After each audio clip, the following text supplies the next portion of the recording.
ಸರಿ, ನನ್ನ ಅಕೌಂಟ್ಗೆ ಒಂದು 2,000 ರೂಪಾಯಿ ಹಾಕಿ. ಕ್ಯಾಬ್ ಇಟ್ಕೊಂಡಿದ್ಯಾ ತಾನೆ, ರೈಟ್ಸ್ ಮಾಡಿ ಹೋಗು. ನ್ಯೂ ಇಯರ್ ಟೈಮಲ್ಲಿ ಯಾರು ಓಡಿಸ್ತಾರೆ? ಪಾರ್ಟಿ ಮಾಡಬೇಡವೇನೋ?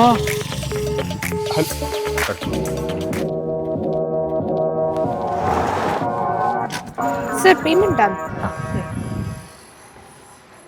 ಹರೀಶ, ಅರೆ ಏನದು ಕೈಯಲ್ಲಿ? Good luck grapes. New year ಹೊಸ ಟ್ರೆಂಡ್ ಗೊತ್ತಲ್ಲ, ನನ್ನ ವಿಶಸ್ ಪೂರೈಸಕ್ಕೆ ಇಸ್ಕೊಂಡಿರೋದು. ಏನಪ್ಪ ನಿನ್ ನ್ಯೂ ಇಯರ್ ವಿಶು? ಅದು ಅದೇ ನಮ್ಮ ಯಾತ್ರೆಯಲ್ಲಿ ಜಾಸ್ತಿ ರೈಡ್ಸ್ ಮಾಡಬೇಕು ಅಂತ ನನ್ನ new year Vishu. By the way, ನೀನು ಇತ್ತೀಚೆಗೆ ಏರ್ಪೋರ್ಟ್ ಹತ್ರನೇ ಕಾಣಿಸ್ಕೋತಿದೆ ಅಂತ ಕೇಳ್ಪಟ್ಟೆ. ಯಾಕೆ ಮನೆ ಬೇಡವಾ? ನ್ಯೂ ಇಯರ್ ಪಾರ್ಟಿ ಏನು ಪ್ಲಾನ್ ಇಲ್ವಾ ನಿಂದು? ನಿಂಗೊಂದು ಕತೆ ಹೇಳ್ತೀನಿ ಕೇಳು. 1854ರಲ್ಲಿ ಲೂಯಿ ವಿಟಾನ್ ಎಂಬ ವ್ಯಕ್ತಿ ಈ ಐಷಾರಾಮಿ ಟ್ರಾವೆಲ್ ಬ್ಯಾಗ್ಗಳನ್ನು ತಯಾರಿಸುತ್ತಿದ್ದರು. ಇದರಲ್ಲಿ ಒಂದು ಬುದ್ಧಿವಂತ ಡಿಸಿಷನ್ ಎಲ್ಲವನ್ನು ಬದಲಾಯಿಸಿತು.